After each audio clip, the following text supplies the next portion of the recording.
नेहमीप्रमाणे संगणकापासून सुरुवात केली. संगणकाचे एक 100-125 प्रश्न वाचून झाल्याच्या नंतर आज मराठीचे सुद्धा काही प्रश्न वाचलेले आहेत. त्याचबरोबर शब्दसंग्रह जो आहे त्यातील थोडं वाचायचा प्रयत्न आहे आणि त्याचबरोबर जे साहित्यिक आहेत, नाटककार आहेत, त्यांचासुद्धा आपल्याला छान अभ्यास करायचा आहे. त्यावरतीसुद्धा एक अर्धा प्रश्न येतो आणि त्याचे मार्क्स आपले जाता कामा नयेत. त्यामुळे ते सुद्धा प्रश्न करायचे आहेत मराठीचे.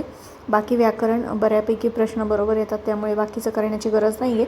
परंतु साहित्यिक याच्यावरचे प्रश्न माझे तरी चुकत आहेत, म्हणून त्यावरची फोकस देऊन काम करणं गरजेचं आहे. त्याच्यानंतर थोडा वेळ आराम करून त्याच्यानंतर मग मी आज काही इंग्रजीचे प्रश्न सोडवलेले आहेत पुस्तकांमधून, काही स्पेलिंग्स केलेले आहेत आणि त्याच्यानंतर मग मी आज पोलीस भरतीचे जे प्रश्नपत्रिका आहे त्यातली एक प्रश्नपत्रिका सोडवायला घेतलेली आहे. तर डायरेक्ट यूट्यूबवरती व्हिडिओज न पाहता प्रश्नपत्रिका सोडवलेल्या जी PDF आहे त्याच्यातून आपले 100पैकी किती प्रश्न बरोबर येत आहेत आणि कुठला टॉपिक आपला कच्चा आहे ते सुद्धा आपल्याला समजतं आहे.